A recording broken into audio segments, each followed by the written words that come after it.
So, welcome everyone again to another Get Legit webinar. This is part two of Cannabis Farming Basics for the Home Grower, where we will cover soil health, nutrition, and pest control, presented by Daniel Fink, owner of Licensed Farm Down Ohm Farms. Today is Thursday, January 8th, 2026. My name is Erin, and I am the Education and Communications Manager here at the Cannabis Alliance. I'd like to thank you all for joining us this afternoon. It is our hope that anyone who is interested in commercial cannabis here in Nevada County will take the time to tune into these webinars, educate themselves, and continue to be or become stewards of the environment and of our community. The Get Legit educational series provides the preparation necessary to assist in securing a local cultivation permit and state cultivation license. The series includes webinars, support groups, business skills trainings, and a mentor program. All Get Legit webinars are online, they're free of charge, and they are open to the public.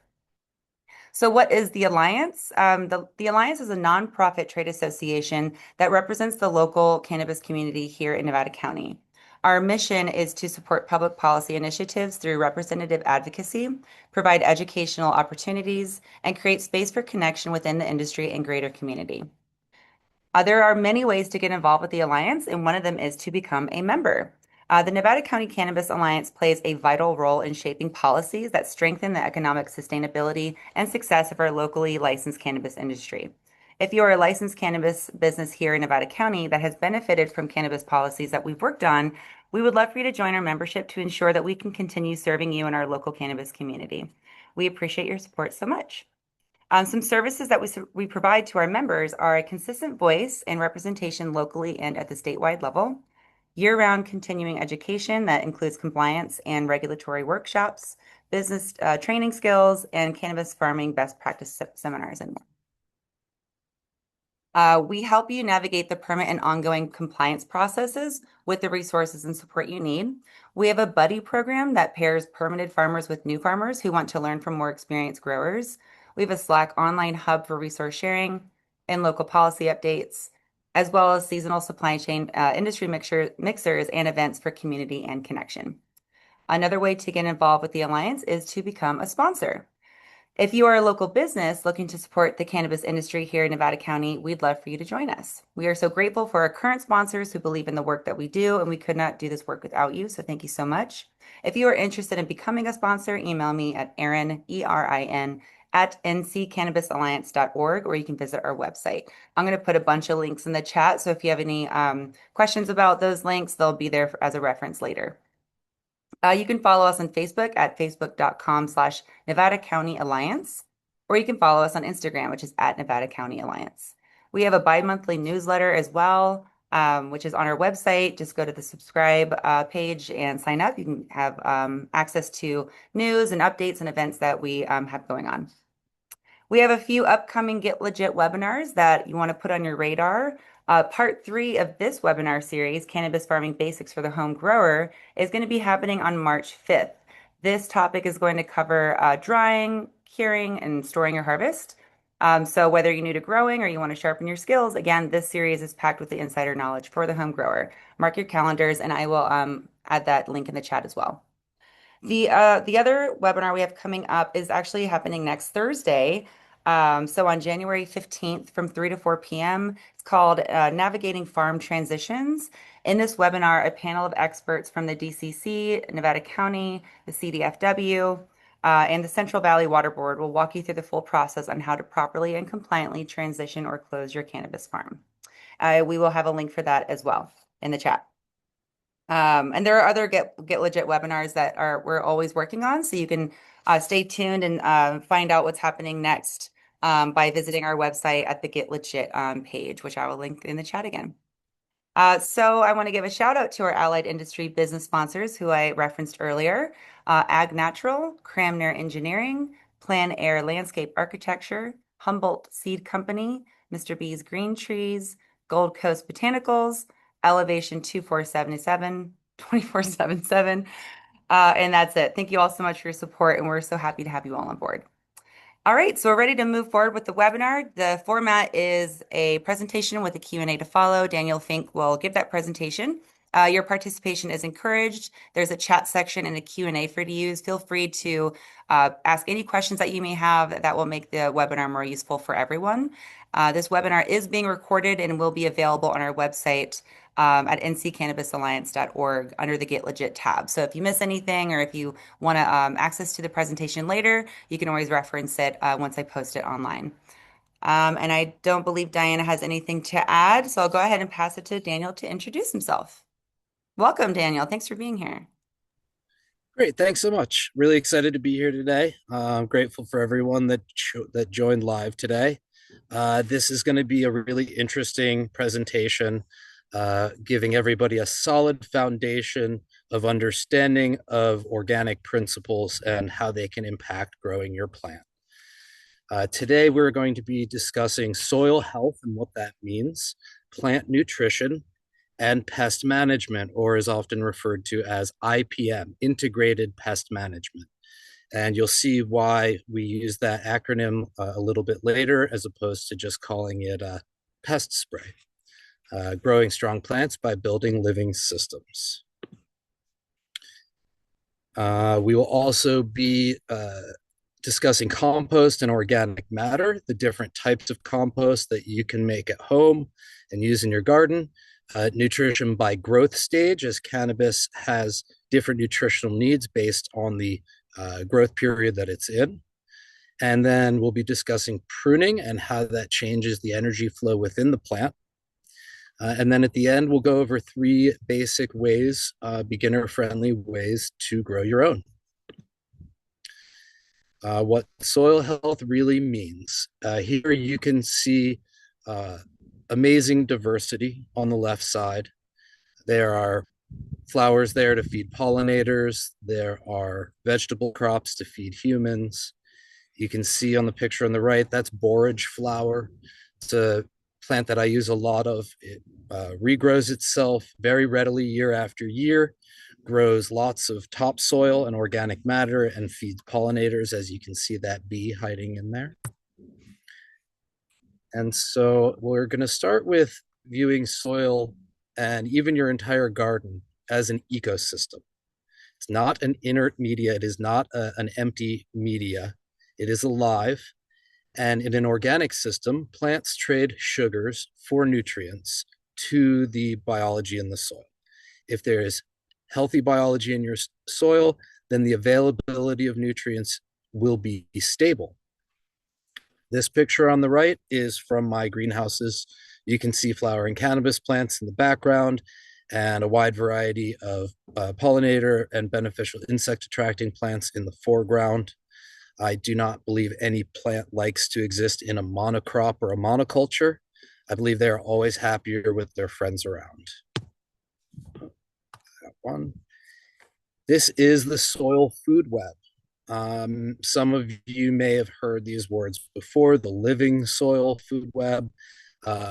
We know of the food web on above ground, you know, that lions are above the rodents.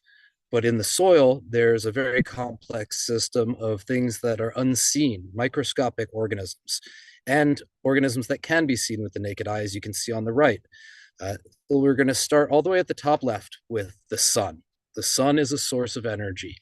It provides energy to the plants through their leaves, that those plants then combine with other minerals to produce sugars, and they exude sugars from their roots.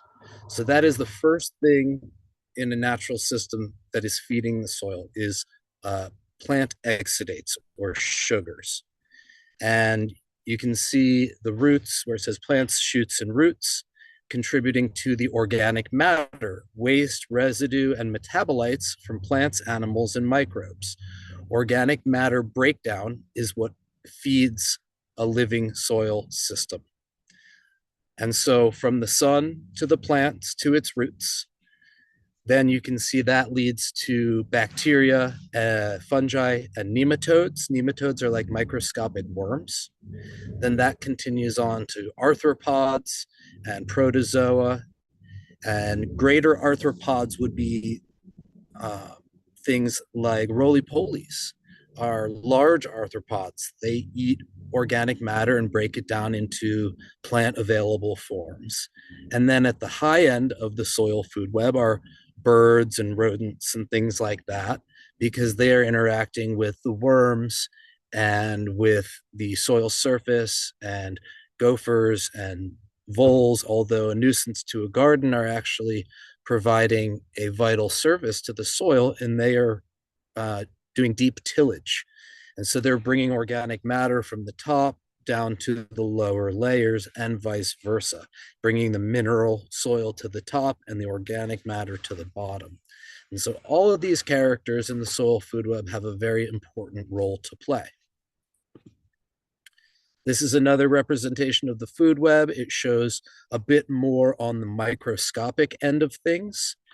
And you can see along the left side, it goes bacteria to fungi to protozoa to nematodes to arthropods.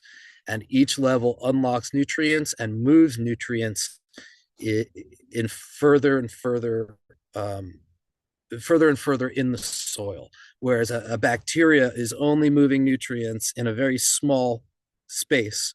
But nematodes can move nutrients many feet in a day, as their travel in a day is further.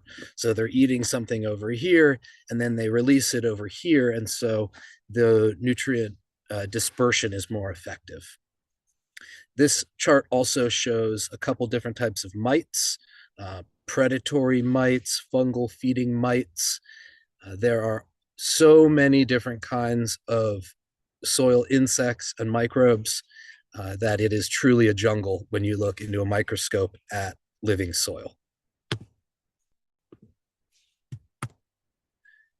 Cannabis likes balance. There are two different ways to classify a soil: microbially, which is bacterially dominant, or fungal dominant. And cannabis likes it somewhere right in the middle. To explain it simply, a fungal dominant soil is like an old growth forest soil that has not been disturbed in a very, very long time. There's lots and lots of organic matter falling from the trees onto the earth's surface to decompose, and lots of fungi and mycorrhizae, as you can see in the right picture. Those are phylum threads of fungi eating organic matter. So a deep old growth forest would be fungal dominant. A bacterially dominant soil would be a tilled field, maybe a pasture, or even a row crop field that has been tilled and disturbed over and over. And so cannabis evolved right at the edges of forests, where there is a balance of fungal to bacterial. What all this means, very simply, is that cannabis, if in a living system, prefers soil that is disturbed less. Fungi takes a long time to grow and build itself from end to end of your garden. And so if you're digging it up and disturbing it and tilling it regularly, the fungi takes a long time to regrow. Fungi moves a lot of nutrients and water, so leaving that structure intact supports the plants in turn. This is a little bit more about what can impact your soil life negatively. The first thing says salt buildup, too hot or too concentrated. We're going to get to fertilizing in a moment. When you add too strong of an ingredient in too concentrated a dose, it can knock back your soil biology. Additionally, overwatering or excessive dryouts will kill your soil. Far too many times I've seen people build a healthy garden and then just completely pay no attention to it all winter. And in between in drought periods, in between rains, specifically this time of year, the soil can actually dry out if it is not mulched properly. So you want to be aware of not overwatering or letting your soil dry out to keep it intact. Harsh pesticides, excessive tillage, and sterile practices. If you're only ever focused on fertilizer and you're never focused on maintaining healthy soil microbes, then you will eventually have problems because the bad microbes will take over. In the bottom left of the screen, you can see two different representations of soil. The different colored particles represent sand, silt, and clay, which are the typical things that make up a soil. And you want it to be airy, you want it to be fluffy. When it becomes compacted, no air is in between the soil particles, and roots need not just water underneath the ground, but air as well. Same thing on the right side. There's two images. One shows good soil structure. The one on the right shows compacted soil structure and how the roots and the plants are then stunted and cannot reach deep into the soil strata. Feed the soil, not the plant, and the plant will reward you. These are a couple compost pots that I've made at my house over the years. We're going to go over a couple different types of compost that you can use at home. Compost really is the foundation of a healthy soil, a healthy living soil. It's a microbial inoculant and slow release nutrition. It adds humus, microbes, enzymes, and micronutrients. It increases water holding capacity and nutrient buffering. That all kind of adds up to it makes things easier.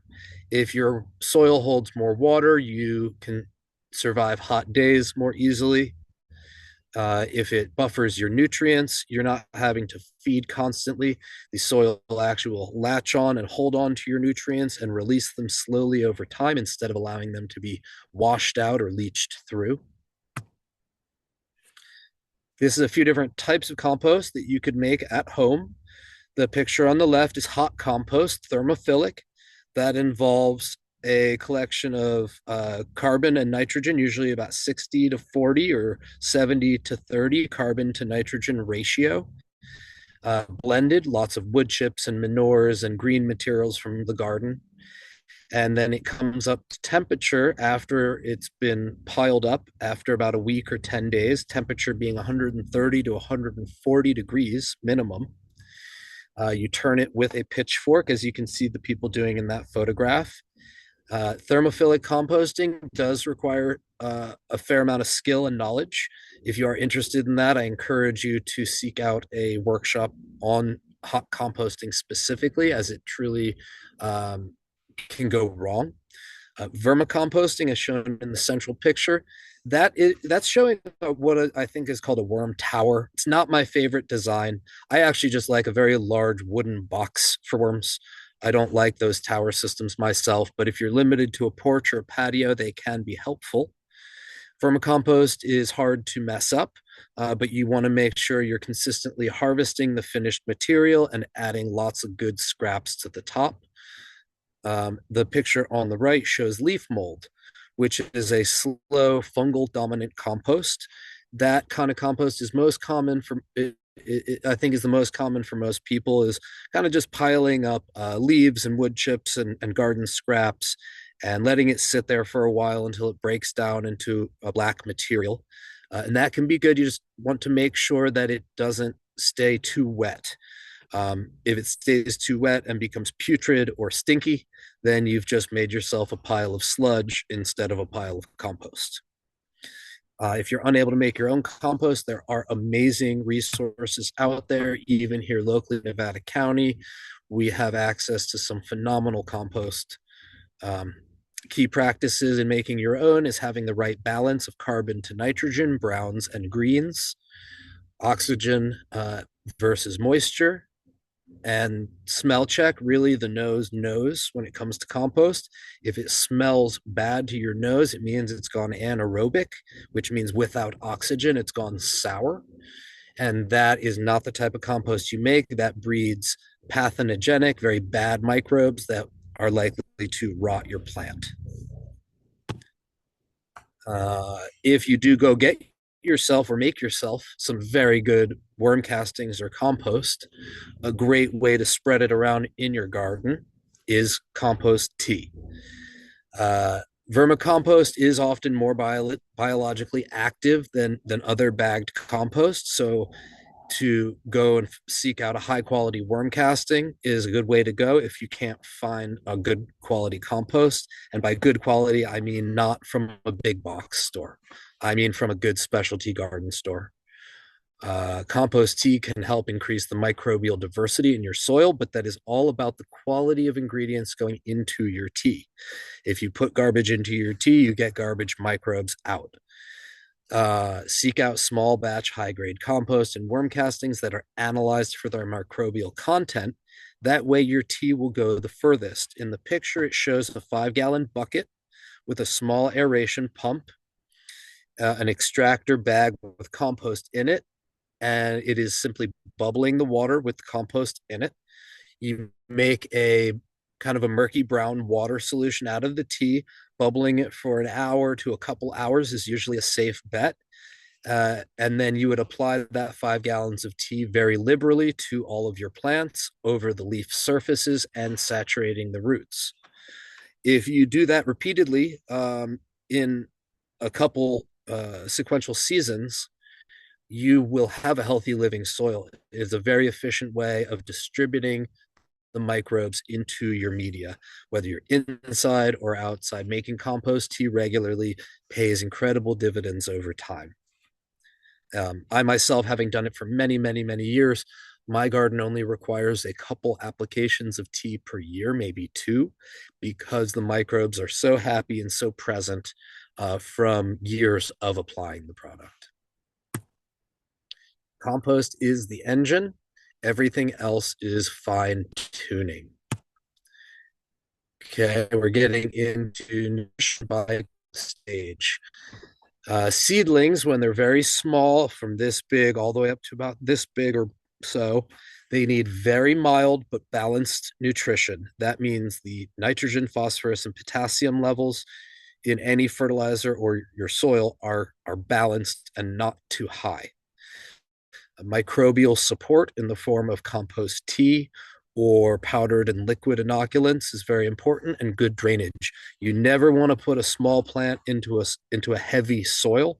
They're far more likely to rot, or it's called damping off, when you have a healthy plant and then all of a sudden it just goes boop and it falls right over. That's called damping off because the stalk rots at the soil line. So it's very important to avoid overfeeding, avoid wet feet or extreme temperatures. Seedlings and small plants want to be steady warm, maybe about 75, 78 degrees. A good option for their soil would be a mix with cocoa, perlite, compost, and inoculants. The next stage is the vegetative growth stage. Here we're primarily focusing on the nitrogen, calcium, and magnesium needs. Nitrogen is the primary driver of growth, vertical growth, and stretching of the branches and things like that. A touch of phosphorus is helpful to encourage rooting early on. The plant is right now building leaves, stems, and future flower building capacity. Regenerative options in this stage, if you have a plant in a living soil bed, indoor or out, would be good compost top dressing, plant ferments or fish hydrolysates, which are liquid fishes. Again, there's different kinds. You want to look for fish hydrolysate, not fish emulsion, just to be clear, they're easily confused. After the vegetative stage, the flowering stage comes. If you are outside, that would naturally happen at the beginning of August. At this point in the program, we have reduced nitrogen needs and much increased phosphorus and potassium needs. I'm going to pause for a second. If you ever buy yourself a package of fertilizer, a powder or a liquid, you will see three bold numbers on the front of the package. And it might say something like 352 or 555. And those numbers are the nitrogen, the phosphorus, and the potassium, N, P, and K. Those are the primary nutrients that are being analyzed in those products.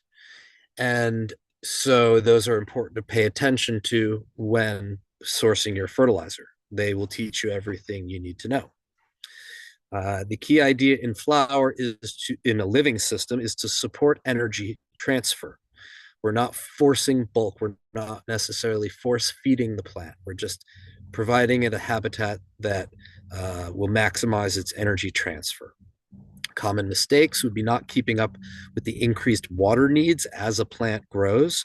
When a plant is a foot tall, it will require half the water that it did when it is 2 feet tall. Uh, a full grown plant with lots of branches in the full sun of California or summer in most places can drink a surprising amount of water, many gallons a day if it is a large plant. That's in veg and flower. Not sizing the pot appropriately for the plant is a common mistake as well. If you put a small plant in too big of a pot, it is easy to overwater. Or if you put a big plant into a small pot and try to finish it in that small pot, you will run into lots of nutrient deficiencies. Um, that's a common mistake. I'll see people start too early in the springtime and they grow a really big plant, and by June or July, it's as big as them, but their pot is only maybe this big. And so the plant starts yellowing and having lots of deficiencies by August, and it finishes with very small buds. Really big plant with lots of small buds, and it's kind of sad. So if you want to start early and grow a really, really big plant, you got to give it a very, very big pot, 100 or even 200 gallons of soil. Okay, oopsie. When a plant is healthy and vigorous, they can eat and drink a lot and will thank you in kind.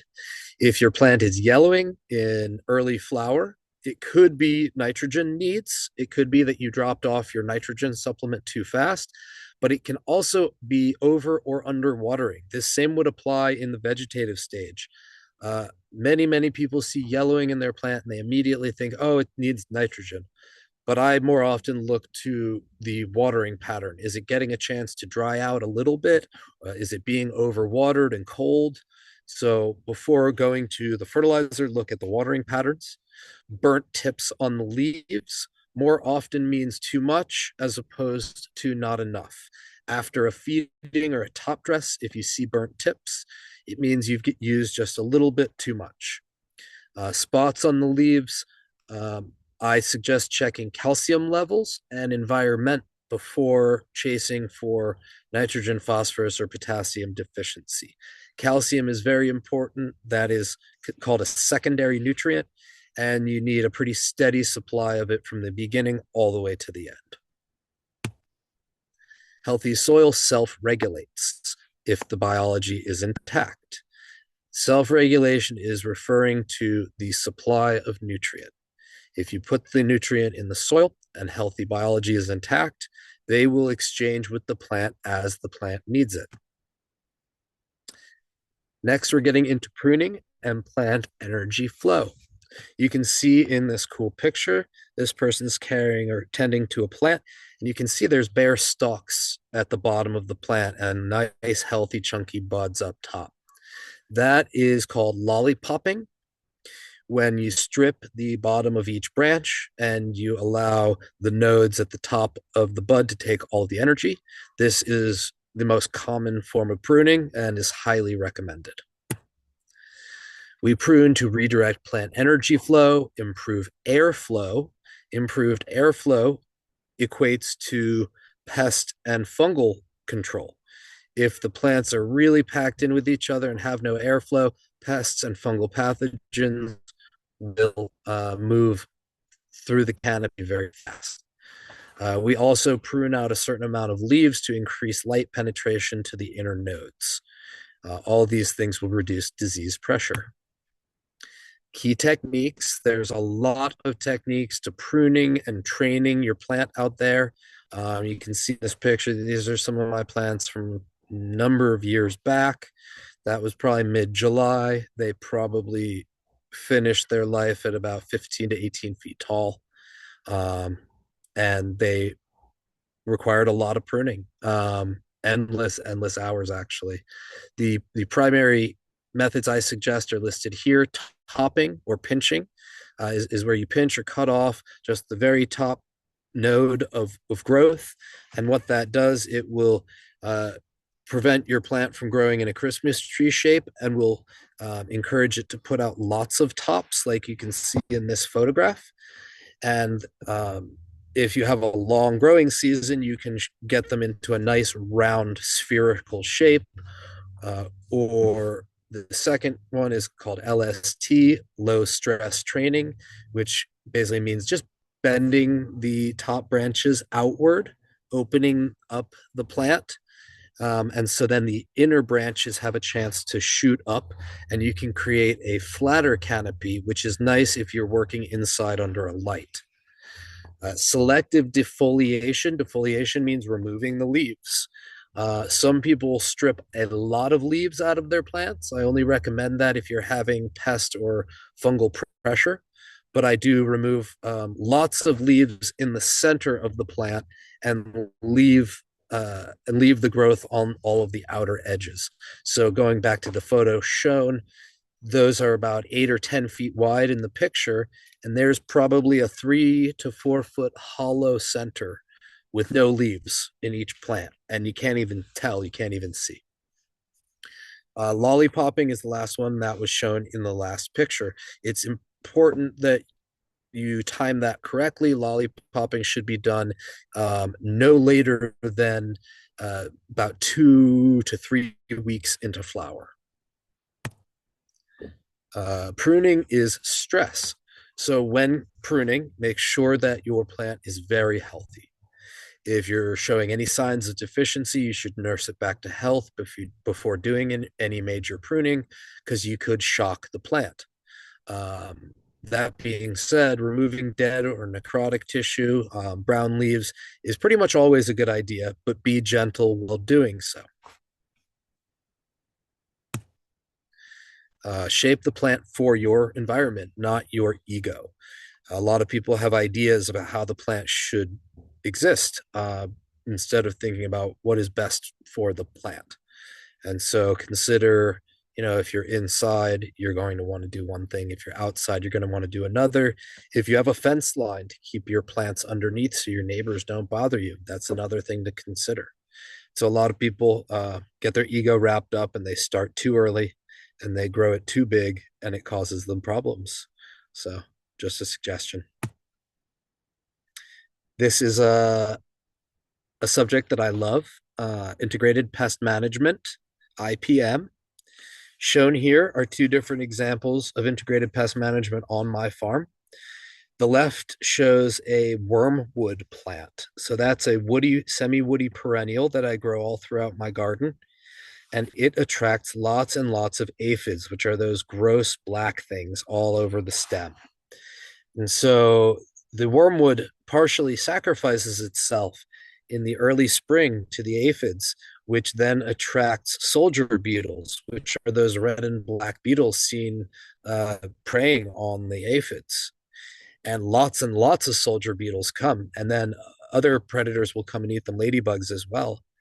And then the ladybugs will colonize my garden early in the spring along with the soldier beetles, and they hang out all year long, cleaning out pests and nuisances. And they wouldn't do that if I wasn't providing them habitat to do so. If I was trying to, just weed whack every little bit and reduce any decaying decaying branches or piles of brush, if I was sweeping it absolutely clean, they wouldn't have places to habitate and hide. And so then they wouldn't hang around. If there wasn't food in the form of aphids on the wormwood plant, they will go somewhere else and seek out food. So I'm providing them a food source and a habitat so that they will help me with my pests throughout the year. A good shift in perspective is that pests are a symptom of imbalance. They are not the enemy. The goal is not zero pests, it's balance, both above and below ground. The IPM pyramid shows you what is most important. You can see the largest portion of the pyramid is cultural, meaning the design of your garden. Do you have beneficial insect attracting plants? Do you have pollinator hedges? Do you have food source, habitat? Second being physical, mechanical means of control. Third being biological predators.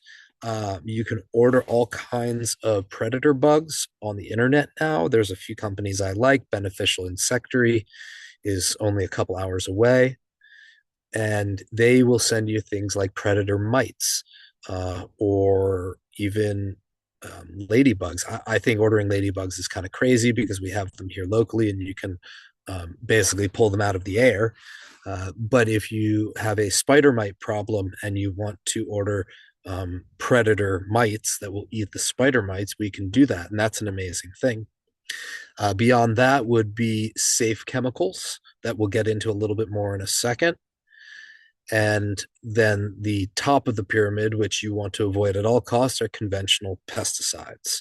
Those are terrible for you, for the environment, in that they hurt pollinators, they get into the water supply, and they hurt reptiles, and in some cases can cause massive ecological collapse. So let's avoid conventional pesticides, shall we? Beneficial insects. Some example be beetle or ladybugs, as they're known. Lacewing are great. When ordering lacewings, you can order lacewing larvae, which are even more voracious. Predatory mites are awesome for combating spider mites. Parasitic wasps can also colonize in your garden. If you buy them once or twice, they may colonize and they go after aphids. Prevention first. Start clean, stay clean. If you receive a clone or a small plant, no matter how clean that plant looks, I highly recommend you dunk that entire clone under in water mixed with safe bug spray, which I'll discuss in a second. Um, in a sense, I suggest sanitizing, clean slate when you bring in a plant. That way, at least you know that you're not bringing anything in on your plant. Whereas at some later date, something might fly in or come in on your clothing. That is going to happen, but you can give yourself the best chance of success by starting clean and submerging a brand new clone into a plant cleaning solution. Balanced nutrition avoids pest prone plants. If you over fertilize a plant regularly, it actually becomes soft. And so then bugs have an easier time eating its juices. Airflow and sanitation will also help for reduced outbreaks. Here's some good organic controls. These are safe for beneficials. These are safe for pollinators. They are hard to use wrong. Neem, the first one, I don't use a lot of that. I very rarely use it. It's also known as azadirachtin in the concentrated form. I don't find it entirely necessary, and there have recently been some illness linked to neem, but it's there because I wrote it here because it's very common. Essential oils that are diluted can be good in a bug spray. Microbials, like what is pictured no fly, is a fungus. It's a cordyceps fungus called fumarosa, which actually eats soft bodied insects. And so you take a powder, you dilute it in some water, and you spray it all over your plants and soil surface. And it actually eats the bugs and they turn into little fuzzy balls that fall off the plant. It is amazing. It's extremely safe to people and pets and beneficial bugs and all of that. So it's pretty cool. Um, then the last thing would be soap oil rotations. Typical soap oil products can burn your leaves if you spray too heavy or you spray in the sunlight. The product shown, Vital Defender, is kind of a milder version of that. It's a little bit gentler on the plant with the way the soap and oil works. But yeah, there's a lot of different kinds of horticultural soaps and oils. And if you have to spray something other than a biological, like the no fly, I recommend you start with gentle soaps and oils. Um, Again, overspraying wipe out beneficials, even with a soap oil mixture. Too strong of a dose can fry your leaves and wipe out your beneficial populations. And then rebound outbreaks will happen when you break that balance. It's important to rotate your treatment options, observe, and respond gently. And now into three beginner friendly ways to start your own grow. First is down home style living soil no till beds. Whether it's indoor or outdoor, I think that this is a great option. If you are patient with your system, if you don't expect uh, massive yields quickly and you are in it for the long haul, I think beds are the way to go. It is best for outdoor. And if you want to be, uh, it says low inputs. Um, it doesn't need as much fine tuning once it's established. You don't need to be there every single day checking on it or feeding it nutrients. In a lot of ways, it can take care of itself. It's very resilient, and you get a phenomenal quality product. Some of the cons to living soil no-till beds would be that it needs compost and mulch in very large quantities, meaning lots of wheel. If you're outdoors, that means lots of wheelbarrowing. It can be heavy to maintain, and in some cases, you can get lower yields until you really dial in the system. Option B would be using small or medium pots of an organic potting soil fed regularly with organic inputs. This is probably the most common for people starting out in organic. I do actually recommend it for all beginners. You can follow a clear recipe. A lot of farms that are at scale do this same thing so that they can follow a recipe. There's less guesswork to it. You are not necessarily reusing your soil. The soil would be maybe tossed into a larger garden bed after it's being used. Um, you can reuse the soil in a living soil bed at a later date, which is nice. Some of the downsides to this is that there is more involvement needed. If you're in a small or medium pot and you want to have a good yield, you need to be there tending to it on a daily or weekly basis, giving it fertilizers. Option C would be a bed, a soil base with gentle liquid fertilizer top dressing. This is a transition, from pots to living beds. The pros is that there's a lot of flexibility here. It's easier to make corrections. It's still soil friendly. One thing you want to make sure you don't do is top dress and give a heavy liquid feed at the same time. If following an organic liquid regimen, you would typically be feeding 1 time per week. That means mixing the liquid food into your water 1 time per week. Uh, if you were doing a top dress regimen, you might only have to top dress, meaning sprinkle fertilizer on the surface of the soil every 2 to even 4 weeks. And so you don't want to overlap those two things. Highly recommend you follow a trusted recipe with whatever style you choose to go with. If you follow that recipe, maybe even 50 to 80%, you will be rewarded for your efforts. In closing, there is no universal right way to grow. There is only your way to grow. And if you're like me, you will find yourself in the garden when you weren't planning on it. It will become a respite and a zen place that can provide physical nourishment and activity for your body, and it can provide medicine for the mind as soul as it reveals you to yourself. Gardening was a hobby that became a passion, that became just part of my life, and I can't ever imagine not doing it. And watching people find themselves in the garden is one of my great joys in life. And so I hope for all of you to find yourself in the garden.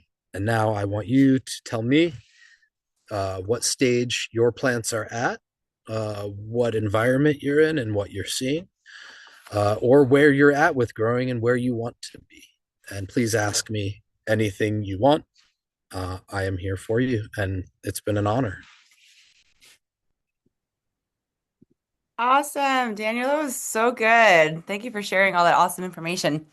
Thank What I you. really liked was shape the plant for your environment, not your ego. That made me laugh. I have a question before we get into it, and you guys can, that are in the webinar, can start thinking of questions that you might have.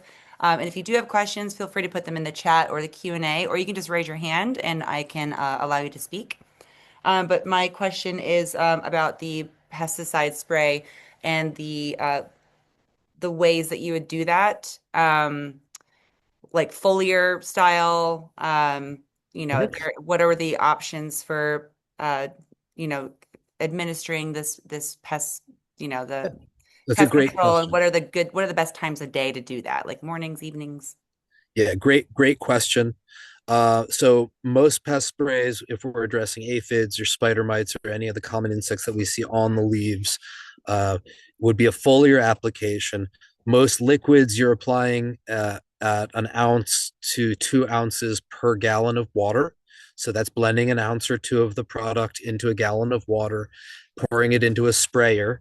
And you never want to spray in the direct light. It's ideal to spray after the sun has gone down, and then it has the entire night to dry off before the sun hits it. In some cases, you can wake up very early if we're talking outside, and you can spray at 4 or 5 in the morning, a couple hours before the sun will hit the plant, and that works well as also. If we're talking indoors, you want to basically spray with the lights off and spray at the end of the light cycle. Otherwise, you'll experience what's called phytotoxicity, which is leaf burn. The leaves will fry, they crinkle up, and they show burnt edges from the light refracting through the spray. Uh, when it comes to no fly, that other product I mentioned, or other biologicals that come in powder form, it may be as little as a teaspoon or a tablespoon per gallon of water. Um, and with most organic gentle products like we're talking about, you would want to apply them at intervals of 2 to 3 days. So that's every 3 days or so, for a week or two, and then you should be clean again. Not necessarily something you need to do from the very beginning to the very end. And we never recommend spraying once bud sites are forming. Okay, so that was my follow-up question to that was, you use this in conjunction with administering nutrients, but you would stop any pesticide spray before once you start seeing buds growing on the plant, Yes, correct? absolutely. Okay. And then one more follow-up question to that. You mentioned switching up your pest controls. So if you were using, um, something natural, like let's say, I don't know if you have recommend or have used garlic and, like a mixture, like a light soap. Let's say you start, like, would you start like more on the less than not, I don't want to say like maybe less toxic side. And obviously you don't want to go any toxic like any way that's toxic, but Yeah, well, would yeah, you start like the soft strong to hard, I the guess. strong stuff we avoid at all costs, right? So we're just hoping that you are able to control your pest issue with milder options. Far too often, people jump straight to the big guns, as I call it, and I don't understand why. There's a lot of very effective, very gentle products out there, and so like that triangle, go back the IPM triangle states, if your biological means have failed or aren't keeping up, if your predator mites and praying mantis aren't keeping up, and you feel like you have to spray something because you see the aphids or spider mites really coming in, we want to use things that aren't toxic. So something as gentle as Dr. Bronner's soap is a good option. And micronized defatted oils, like I showed, like this one, Vital Defender, won't kill the beneficials and will knock back the bad guys. Um, when I talked about rotating the product, that would mean, let's say, Dr. Bronner's with garlic in it one day, Defender 3 days later, No Fly 3 days later, 3 days later again garlic and oil. Okay. And so rotating the mode of action, um, to put it bluntly, the mode of action of killing the bugs. So like an oil soap mixture has one effect on the bugs. A cordyceps fungus like no fly has a totally different effect on the bugs. And so rotating the mode of action will give you the best effect and make sure that you can get really clean slate. So that way you can just spray for maybe 2 weeks of that rotation and stop spraying completely. Because frankly, it's not fun to spray your plants. It kind of sucks Yeah, and nobody likes doing it. And so if you're going to do it, you want to do it right so you can be done. that makes sense. So it's kind of a last resort if like the other options on the triangle aren't working as well, and then you would use that for those short 2 weeks, and then you'd be done. Yeah. Yep. Exactly. The difference, like those type of products and the big guns, conventional pesticides, is that those it's one and done. The conventional toxic stuff, you spray it once and your problem is done. That's because they're systemic and they leave poisons inside the plant that continue to fight the bugs. And so we don't want to put systemic poisons into a plant that we consume for medicinal purpose. Makes sense. And so you got to use organic stuff a couple of times in a row, and then it works. Okay, great. I see a question here. Yeah. For beginners trying indoors, would you go with rock wool, cocoa soil, or living soil? I'm a new grower and don't mind being patient. We'll probably be using clones. Also, is there guidelines to follow when it comes to watering and nutrients? Yeah, great question. So indoors, I would recommend a bagged potting soil, bagged organic potting soil that has cocoa in it. Pure cocoa or cocoa perlite is a common thing that commercial farmers use these days, but it requires a lot of attention. It dries out very, very fast. It doesn't hold any microbiology. It's not good for organic. Um, a living soil is something that you can build from a good organic potting soil. A good organic potting soil is going to have perlite, cocoa, compost, worm castings, and some fertilizer in it. And so if you put that into a large pot, let's say 10-gallon pot, um, that's a good soil volume to finish an indoor plant in. You could have a 2 foot plant in that pot very easily. And then as far as guidelines to watering and nutrients, when somebody's just starting out watering, first of all, your plant, when it's small, starts in a small pot. And then as the plant gets bigger, you should be up potting it to a slightly bigger pot. And then from here, you can go into your full size 10-gallon pot. And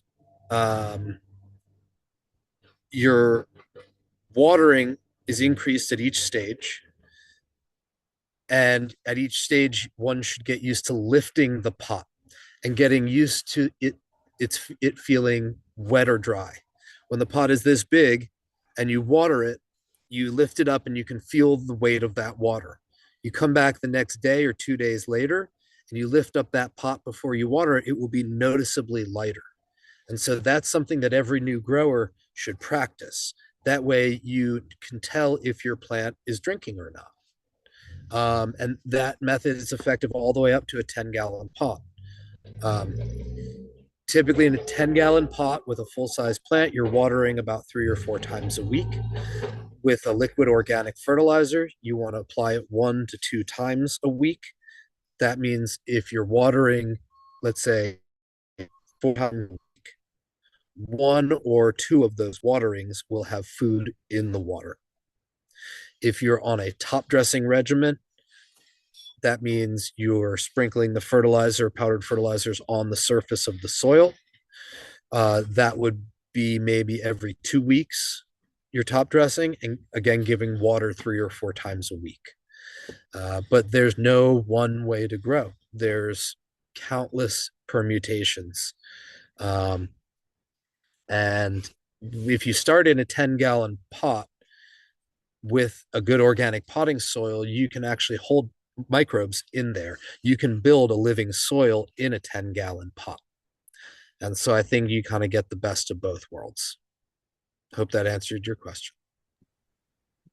That was a great question, Sebastian. And Sebastian had a follow-up question about helpful insects, if they are needed indoors, or how would you go about handling that? Uh, no, indoors as a beginner, I would recommend just keeping clean. Cultural practices, cleaning everything using sticky traps or yellow cards, as they're called. Um, and any clone that you bring into the space, make sure that you submerge that clone in a solution of no fly or defender or whatever it may be, um, so that you're not bringing any bugs in. If you start clean inside, you can keep it clean inside. One pro tip: don't go visit anybody else's pot garden and then go right back to your own plant, because you can bring bugs home on your clothes. A lot of new growers get excited, they go visit their friend's garden, and then they bring bugs home, and yeah, so that's always a sad thing. That is sad. Sebastian has another question about the prep part in terms of for a room, if for an indoor, how to avoid aphids in a healthy way. Well, yeah, I think that was pretty much it. Is like you literally clean the walls and surfaces of your room before moving in. You make sure it's relatively sealed up. If you're fancy about it, you can put on your air intake. If you have an air intake, it's important to have some airflow in your grow space, though. Um, and then, yeah, just start clean, stay clean. Awesome. All right, any other questions, you guys? We have a few minutes left, and Daniel is here to answer your questions and any questions at all, um, little or big. This is the opportunity to do so. And also, Daniel, is there a way for people, if they have any questions, would you be open to having them get in touch with you? Or is there a way, like, is there like a resource, a website they can visit that would help them?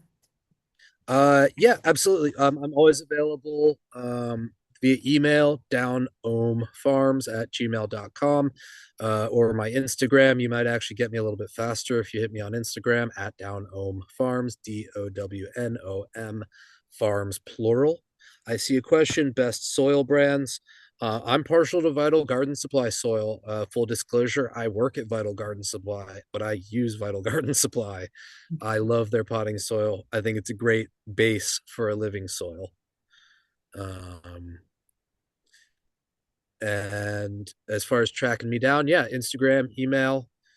Always open to chat and don't mind answering questions. Don't be shy. Awesome. Well, I think that's it for now. If you guys have any follow-up questions that you think of, feel free to email Daniel or contact him on Instagram. And this, again, this webinar is recorded, so it will be posted on our website, on our Instagram, so you can follow up and watch the presentation again if you have any other questions that you missed today. And other than that, thank you so much, Daniel, for being here with us for the awesome presentation. That was beautiful. Really appreciate you being here. Thanks so much. Appreciate everybody being here. Have a great Yes. day. Thanks, See y'all everyone. next time. Till next time. Bye, guys.